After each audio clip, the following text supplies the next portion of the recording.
Hi everyone, my name is Deanna Leigh Joseph, and I thought I would talk today about a few things that I do to help me when my own life feels like it's falling apart. And I can say my own life has fallen apart a few times, right? Several times, in fact. So I'm thinking maybe it has happened to you too. Maybe right now you know somebody who's going through some challenges. I know several people right now who are having a really difficult, challenging time. And there's a lot of speculation about this time just energetically and cosmically creating a lot of shifts. And I think if you're a spiritual seeker like me, and you probably are, you wouldn't be watching this video, but you're probably sensitive to those kinds of energies, and you may just feel like life has just gotten very chaotic recently. So anyway, some things that I do. I was inspired greatly by a quote, and it goes, "Pain is inevitable, suffering is not." You've heard the quote. Some people say it was said by Buddha, although I researched that and Buddha didn't say that, so I don't know who said it. But what this implies is that if pain is inevitable and suffering is not, that they're two different things, right? And so I was thinking about how each of us are an infinite being in a body, right? We're a spiritual being having a human experience. And so the human experience is going to inevitably have some pain involved in it, right? I mean, even if you're having a good time, you can hurt yourself. I broke my toe one time when I was having a good time, right? I still broke my toe. So pain is something that kind of goes along with the experience of being a human, right? But suffering is not, right? So pain is inevitable, but it seems that suffering is more of a choice.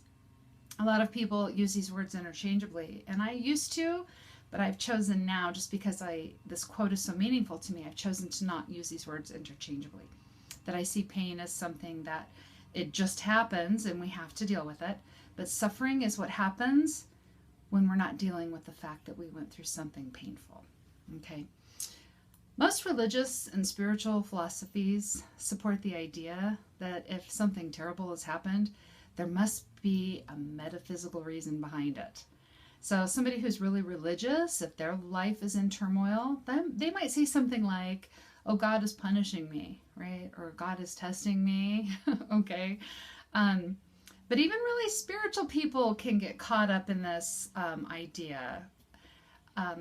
Especially since the whole law of attraction became so popular in the early 2000s, right? So spiritual people tend to say, well, my thoughts must have been in the wrong place, or I was thinking negatively, or, what did I do? I did my affirmations, I created a vision board, I do my visualization exercises, and I do yoga and meditate and keep a gratitude journal, right? So it must be my thinking that's off, because my life is falling apart. Well, no matter what our background is, usually when really bad things happen, kind of the first thing we'll do is to ask that question, right? Why? Why is this happening to me? Why is this happening to someone I love or to my friend? Why is this happening in my community, right? No matter what our background is, we're going to think about that. We're going to ask that question, especially right at first, right? You've probably heard of Helen Keller. She is one of my heroes. I started reading about her several years ago. She's a very metaphysical, very spiritual person. And she lost her eyesight when she was 18 months old. Her eyesight and her hearing. And you know how her parents responded? "Why is God doing this?" Right? Why is God doing this? Well, you can kind of understand why they would think that, right? It's easy to look at Helen's situation and realize that was really unfair. It's easy to look at a lot of situations in our life and say, that is just not fair, right? Helen was just a little baby. I mean, that sucked that she lost her vision and her eyesight, okay?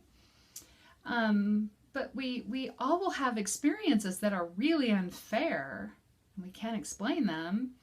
And so when something feels unfair, we like to blame, right? Like Helen's parents, they blamed God, right? They figured there was some weird reason they didn't know, but they blamed God for doing this, right? And so Helen, she met her teacher, Annie. And until she met Annie, really, Helen was living in a prison. She was not able to interact with the world and didn't really see the universe as a friendly place. Annie came along and taught her how to interact with the world, and the world became a friendly place to Helen.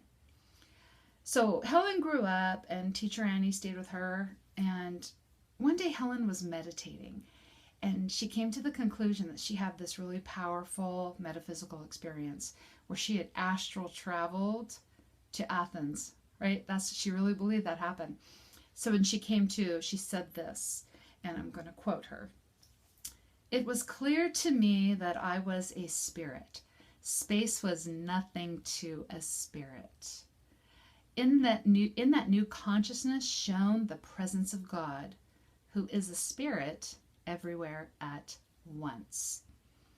The creator dwelling in all the universe simultaneously."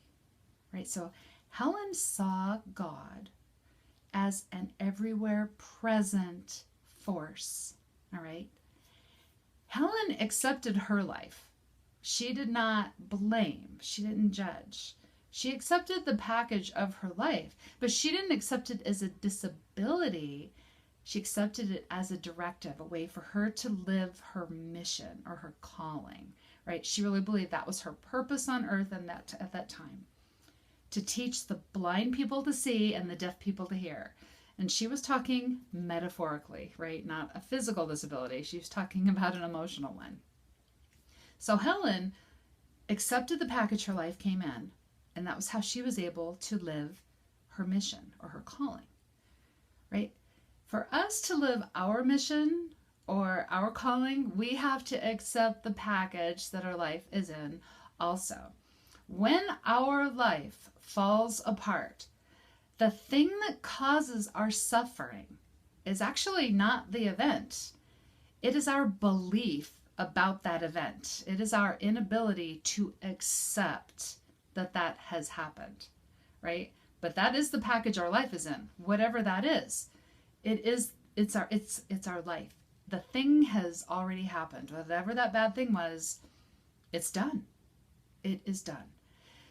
We don't have to like it. We don't have to think that it's fair or okay, but we do have to accept it so we can move forward, right?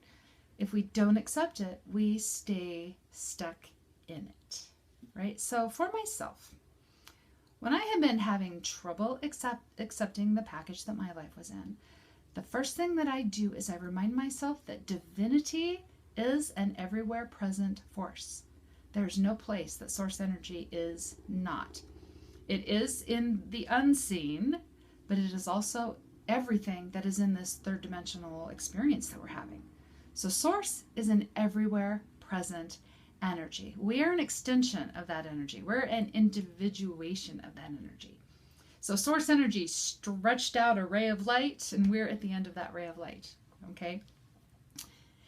Now, the reason this is important is if we cannot see divinity as an everywhere present force, right? If we cannot see divinity in all things, we can't see it in anything, not really, right? So we have to learn to see divinity as everywhere present. This is really important for us as creators, all right? As cosmic creators, right? So what helps then to see divinity as an everywhere present force is the practice of non-judgment, right? Non-judgment. That's a hard one, even though it's simple. It's a simple thing to do. It's not easy, right? Because it's really, really easy to look at a situation and say, oh, that was good or that was bad, right? We just judge it. But see, when we judge a situation, we've just separated ourselves from the experience of having that divine source energy work through us for a greater good. Because if source energy or divine mind is an everywhere present force, that means everything that has been created is created from divine mind. Everything, right? Divine mind is an energy and it's a vibration, it's a substance. It's everywhere present. It's in even those bad things that have happened. And this means that when we can see that it's an everywhere present force, we have a way to move past that bad event, right? That thing that was so terrible. We were created in the image and likeness of our Creator. And it's not a physical likeness, it's a spiritual likeness. It's an energetic quality. So we were created to create. We were created to express this substance into the world. So we express the substance into the world, and everybody else does too, right? So I always get this question.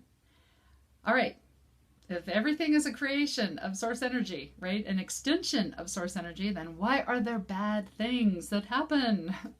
Well, there are bad things that happen because we still have free will, right? We're all creators, but we don't all choose to honor our divinity. There are some people who completely waste and desecrate that divine spark within them by making choices that don't honor their divinity or the divinity of other people, right? They choose hate. They choose horrible things, but they're desecrating that energy, right? They're not utilizing it for their highest good, right? So when we make that kind of a choice to desecrate that energy, what happens is we lose our awareness of our connection to source energy, right? So it means we're going to continue likely to make those bad choices that harm ourselves and others, right? So we always have free will. It's always us that gets to choose, right? But do we choose kindness, or do we choose anger, compassion, judgment, hatred, or love, right? What do we choose? So when we're judging the world, we're seeing it as a world of good and bad, and we might feel punished, we might feel forsaken, and we're going to struggle, we're going to suffer when we have that belief. But when we remember that God is an everywhere present force, right? That divine source energy is everywhere present. That means everything is a potential channel for spiritual instruction to come through, right? Our spiritual instructions, our divine guidance, sometimes it comes in the form of a really humble package. In fact, I had the most powerful whack of awareness I had last week. I mean, a huge cosmic 2x4 came in the sharing on social media of a Mother Teresa quote that someone shared with me. And it just wow, it just rocked my world. It really did. So we go through these difficult life situations, and we're going to have to choose what we're going to do next. We may not have gotten to choose that situation, right? Sometimes other people make bad choices, all right? We didn't get to choose what they were doing, but we can choose from where we are right now, right? Because the next thing we do is really important, right? The next thing you choose to do is going to be really important. So we want to accept that every divinity is everywhere present and stop judging so we can receive that divine guidance, right? It's divine guidance that tells us the next thing to do to get us out of this mess, right? That allows us to make thoughtful choices and careful planning, right? Seeing divinity as an everywhere present force doesn't mean we sit on our ass and just let things happen, and if the world goes to shit, just say, oh, it's just divinity. No, seeing divinity as an everywhere present force means we're releasing judgments so we can receive divine guidance on what to do next, right? So we can do that careful planning, right? Do that next thing that will be for our highest good and the highest good of other people. So we want to stop judging. We want to stop asking the question, why did this have to happen? We want to stop placing blame and pointing fingers, because that will keep us searching for something that will never satisfy us, right? Have you ever noticed when people are blaming and they're pointing fingers, nothing makes them happy, right? Nothing. They just want this, they want a big reaction, right, to change the world. But that causes the experience of separation, right, from our source, from our higher guidance, from our ability to really make good choices. When we are coming from a place of judgment, fear, and blame, we're always going to make choices that please the personality. And I will tell you, the personality only wants to be in the comfort zone. So the personality always wants safety, and the personality wants stuff, all right? So our choices If they're based on fear, they're always going to be reactive, right? That's unconscious, right? Reaction to something is an unconscious act, okay? But see, we don't create powerful change for the good of humanity if we're in a reactive state. When our life falls apart, we don't create powerful change for ourselves if we're in a reactive state. We want to be conscious and make choices that support our divinity, right? Even if we're struggling right now. Right now we have the choice to be conscious, to see divinity as an everywhere present force, and to practice non-judgment, right? That way we can move forward again. Now life is going to fall apart, and it will fall apart again. It might do it a few times, right? See, what if good deeds really aren't rewarded, right? What if evil deeds really aren't punished?